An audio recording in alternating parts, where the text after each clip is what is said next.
ብዙ ሰዎች ህጉን ለራሳቸው መጠቀሚያ አድርገውታል ማለት ነው። እንግዲህ ኮማንደሩም ያደረገው ነገር ይህንኑ ነው። ምክንያቱም ገና ለገና የልጁ ፍቅረኛ ስለሆነ የልጁ ፍቅረኛ ዱርዬ ስለሆነ ብቻ ያንን ልጅ መክሮ ማስተካከል፣ መገሰጽ እንዲሰራ ማድረግ ሲቻል፣ ነገር ግን ስሜ ለምን ተበላሸ? እኔ ከፍ ያልኩኝ ሰው ነኝ። እንዴት ልጄ ይህን ዱርዬ እንዴት ታፈቅራለች? እንዴት እስከሱ ደግሞ ታረግዛለች? በሚል ያው በእናትየዋ እና እንዲሁም ደግሞ በእህቷ አወሳዋሽነት ማለት ነው። እነሱ ናቸው በጣም ምክንያቱም ብቻ በዚህ ምክንያት እንግዲህ ልጅየው በህይወት እንዳይኖር ተደርጓል ማለት ነው። በተለያየ ምክንያት ያልወሰደውን ጎልድ ወስዷልኝ፣ ወርቅ ወስዷል፣ እንደዚህ ደግሞ እንዲሁም ደግሞ የከበረ ድንጋይ እንቁ አልማዝ ወስዷል በሚል እንግዲህ ኮማንደሩ ሸጠቦን እንዴት ሲያስቀጠቅጠው እንደነበረ ግልጽ ነው። እንደዛ እያስቀጠቀጠ ህይወቱን እንዲያልፍ ካደረገ በኋላ በሲምባ ነው ማለት ያማኸኘው ማለት ነው። ነገር ግን ሲምባ በጣም ጀግና ነው። የምሬን ነው የምላችሁ። በቃ ማለት በእርግጥ ብዙ ነገር አድርጓል።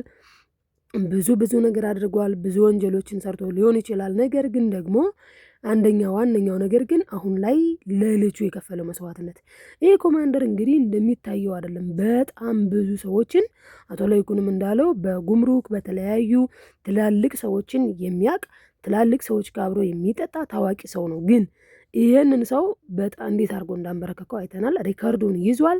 ደስ በሚል ሁኔታ ፋንቱ ደግሞ ተቀብላ ወስዳ ማለት ነው ሰጥታታለች ለኮማንደሩ ልጅ።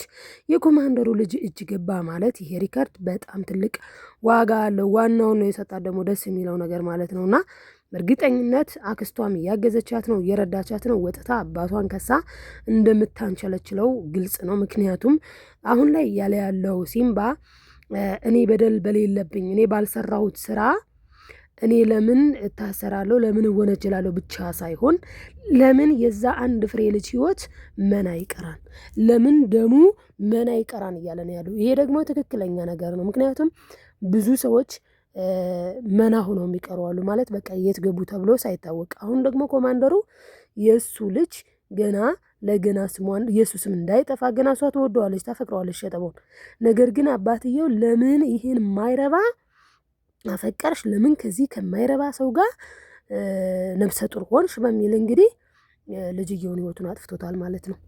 እናም እንግዲህ ያ ሪከርድ አሁን ማን ላይ ደረሰ ስንል ብዙ ሰዎች ላይ ደርሰዋል። በእርግጠኝነት በጣም ብዙ ሰዎች ላይ ደርሰዋል። እውነት ለመናገር የዳጊን አባት ሲምባን አለማድነቅ አይቻልም። ሲምባ በጣም ጀግና ነው። ይሄንን ሁሉም ሰው የሚፈራውን ኢቨን እንኳን መርማሪው ፖሊስ ራሱ ለዳጊ ያለው ምንድነው ይሄ ሰውዬ እኮ በየቦታው የራሱ የሆኑ ሰዎች አሉት። ብትከሰው ፍርድ ቤት የራሱ የሆነ ሰው አለው። በነገራችን ላይ በሪል ላይፍ ራሱ እንደዚህ አይነት ሰዎች አሉ።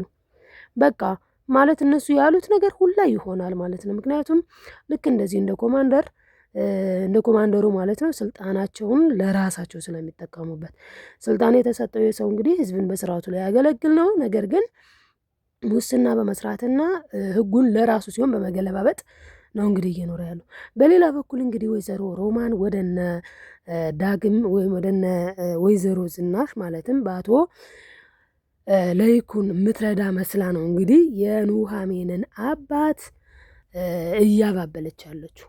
በቃ በእኔ ይሁንብክ፣ በቃ ለለይኩን ስትል እሱ አሁን በጣም ስለከሰረ ከኔ ላይ ገንዘብ ልስጥህና ለለይኩን ስጠው ነው ያለችው። የኑሃሜን አባት ደግሞ ፈጽሞ ይሄ መሆን የለበትም። ምክንያቱም እኔና ለይኩን መካከል ምንም አይነት ሚስጥር፣ ምንም አይነት መለያየት፣ ምንም አይነት መደባበቅ የሚባል ነገር የለም።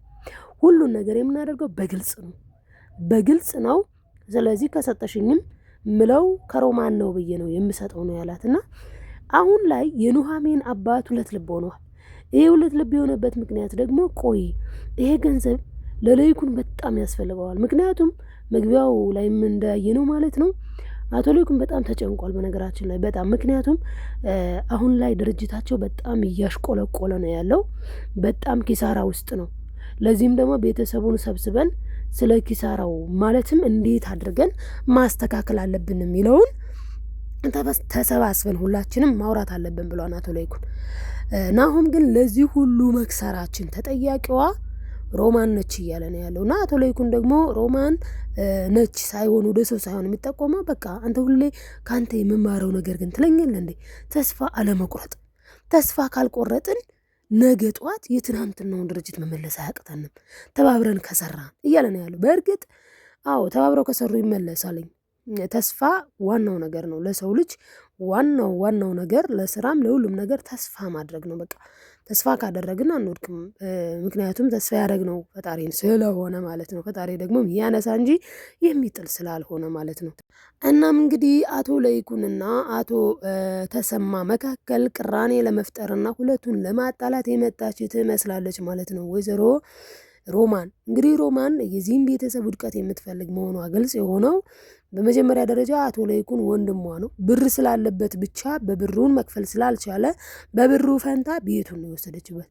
ቤቱን አንቺ እኮ ስንት ነገር ውሎልሻል፣ እሱ ወንድምሽ ነው። እውነት ለመናገር አንዳንዴ የዋለልን ሰው በጣም ማለት በቃ ትናንትን ማናስታውስ ሰዎች አለን። ከፍ ስንል ትናንታችን የምንረሳ መርሳት ግን የለብንም ሁላችንም ብንሆን ማለት ነው። ባለማወቅ ከሆነ አሁን እሷ እያለች ያለችው በቃ ባለማስተዋል ነውና ባለማስተዋል ሆኖ እንደ ትናንቱ ነገር ፈልጋ ሳይሆን በግልጽ ግን ወንድሟን ለመርዳት መጥታ ከሆነ በጣም ደስ የሚል ነገር ነው። ግን እንደዛ ነው ወይ ነው ጥያቄው። እስቲ እናንተ ምን ትላላችሁ ውዶችዬ?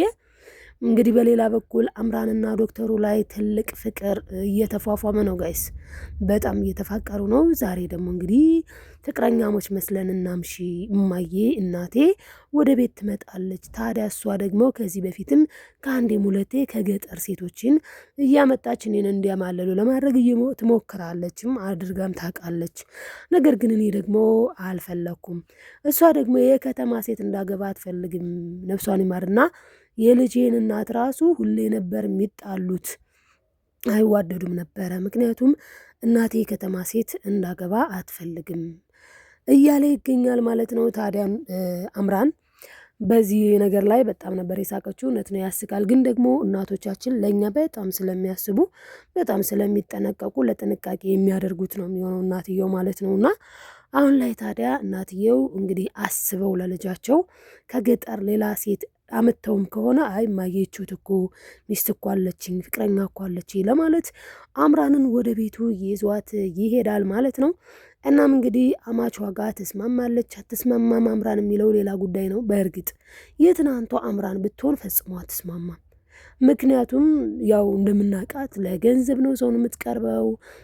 በጣም ያስጠላ ገጸ ባህሪ ያላት አምራን ነች የትናንቷ ማለት ነው።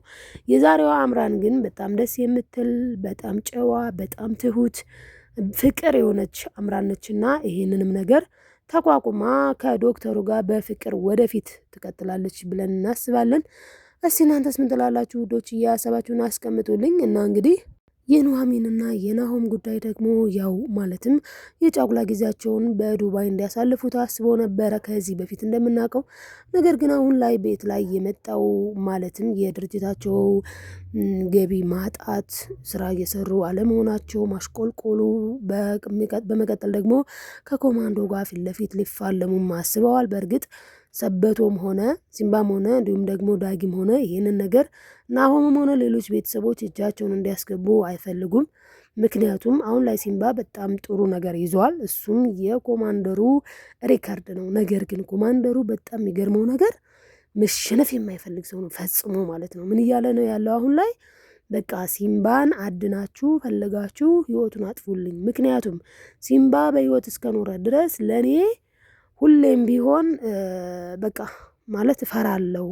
የምፈራው ነገር ደግሞ እንዲኖር አልፈልግም። በተለይ ደግሞ እንግዲህ ሸጠቦ ህይወቱ ያለፈው በኮማንዶ እጅ ሳይሆን ነገር ግን በሌላ በኢንስፔክተር ነው እና ያንን ሰውም በተደጋጋሚ እየጠራ እኔ አንድ ነገር ሆንኩኝ ማለት አንተም እኔም ተያይዘን መጥፋታችን ነው። ስለዚህ ሁለታችንም አንድ ነገር ከምንሆን የሆነ ነገር አድርግ። እሱም ሲምባ የሚባለው ሰውዬ በህይወት እንዳይኖር በጣም ደግሞ መጠንቀቅ ያለብህ ነገር ሪከርዱን ከእጁ ላይ ስልኩን መቀማት አለብህ። እኔን አስፈራርቶ ወስዷል። ስለዚህ ያንን መውሰድ አለብህ እያለው ነው ማለት ነው። እንግዲህ ይሄም ደግሞ ይሄ ማለት ነው። ይሄ ነው እንግዲህ ከዚህኛው ሰውዬ ጋር ተባብሮ ሲምባን ለማጥፋት እየሰራ ያለው። ይሄ ግን ነገር ይሆናል ወይ ስንል ፈጽሞ አይሆንም። ምክንያቱም እውነት መቼም ተደብቃ አትቀር፣ መቼም ቢሆን ውዶች፣ መቼም ቢሆን። ስለዚህ ሲምባ ይበልና ነገር እንኳን ቢሆን ራሱ ዳጊ ይሄንን ነገር የሚለቀው አይደለም።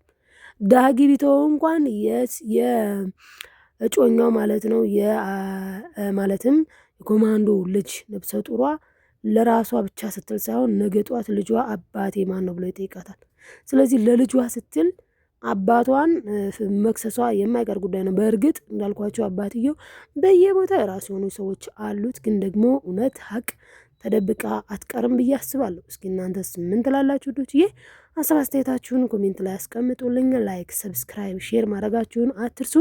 መልካምነት ለራስ ነው፣ መልሶ ይከፍላል። ወዳችኋለሁ። ባይ ባይ ተወዳጆች።